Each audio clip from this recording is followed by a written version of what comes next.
അതല്ലത് ആമക്കാടനാണല്ലേ. പക്ഷെ ആമക്കാടൻ രണ്ട് മൂന്ന് ഐറ്റം ഉണ്ടോ? ആമക്കാടൻ ഇവിടെ ഉള്ളത് രണ്ട് മൂന്ന് ഐറ്റം ഉണ്ട്. അങ്ങനെ നമ്മളെ അലച്ച് പറമ്പിലാകുമ്പോ അങ്ങനെ ഉണ്ടല്ലേ. പറമ്പിലെ പൂളയും പിന്നെ വളമരണം കളക്ഷൻ ചെയ്യാം.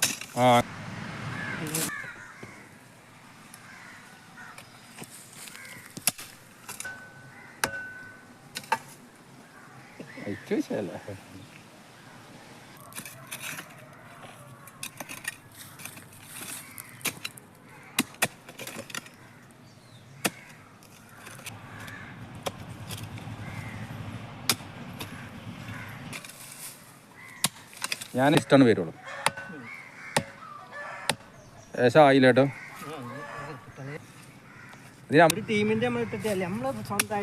സ്വന്തം ആ കോൽക്കാർ അതേശം ഇതുണ്ടല്ലോ കേട്ടോ.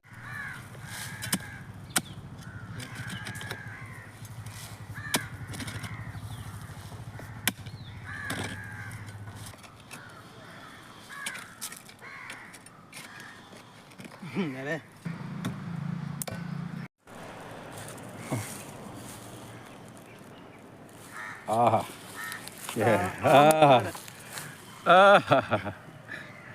ഇതാണ് ആമക്കാട്. ഇതേതട്ടെ നിങ്ങളെ പേരെന്താ കേട്ടോ? എന്റെ പേര് പന്തപ്പള്ളിയിലാ? ചെരങ്ങാട്ടുപോയിലല്ലേ? ഇത് ഏതാ കപ്പാറിന്? ഇത് ആമക്കാടിനെ. ആമക്കാടനല്ലേ? എത്ര മാസമായി ഇത്? 6 മാസം. 6 മാസമായിട്ടുള്ളൂ. 6 മാസം കൊണ്ട് 10 കിലോന്റെ കിഴങ്ങുണ്ട്. കിഴങ്ങുണ്ടല്ലേ? കിഴങ്ങ് പറഞ്ഞാല് 2 അടി 1.5 അടിന്റെ അടുത്ത് കിഴങ്ങ് നീളമുണ്ടല്ലേ? ഈ ആമക്കാടിന്റെ പ്രത്യേകത എന്ന് വെച്ചാല് ഒരു കിഴങ്ങുമ്പോ തന്നെ 2 കിഴങ്ങായിട്ട് പോകും. ഇതാ കാണുന്നു. ഇതാണ് ആമക്കാടിന്റെ പ്രത്യേകത. ഒരു കിഴങ്ങ് 2 കിഴങ്ങായിട്ട് പോകും. അങ്ങനെ അത് ആമക്കാടിന്റെ പ്രത്യേകത. ഇതിപ്പോ ഞാൻ കണ്ടിട്ടില്ലല്ലോ ഇങ്ങനെ. ഇതിപ്പോ ഒരു കിഴങ്ങുമ്പോ തന്നെ മറ്റേ കിഴങ്ങ് പോയില്ലേ? ഇതിപ്പോ ഒരു കിലോ 1/2 കിലോന് ഉണ്ടാവും. ഇതും ഉണ്ടാവും 1 കിലോന്. ഒരു കിഴങ്ങുമ്പോ തന്നെ 1-2 കിലോന്റെ അടുത്ത് പോയി കിട്ടും ഒരു കിഴങ്ങ് തന്നെ. പക്ഷെ വേറെ കപ്പൊക്കൊന്നും അങ്ങനെ കാണൂലല്ലോ പുളക്കില്ലേ? ഇല്ല, ആമക്കാടനാണ് ഇത്. ആമക്കാടിന്റെ പ്രത്യേകതയാണല്ലേ? അതേമാതിരിക്ക് പിന്നെ ആമക്കാട് നമ്മൾ കുത്തുമ്പോ ഈ ഭാഗം ഒരു ഇഞ്ച് നീളത്തില് 1 ഇഞ്ച് നീളത്തില് ഒന്ന് വരച്ചിടുക. അങ്ങനെ കട്ട് ചെയ്യാം. അങ്ങനെ കട്ട് ചെയ്തിട്ട് ഇങ്ങനെ ഒന്ന് വരച്ച് അങ്ങനെ വെറുതെ വരച്ചിട്ടാ മതില്ലേ? ഇങ്ങനെ ഒന്ന് വരച്ചിടുക കൊമ്പുമ്മേ.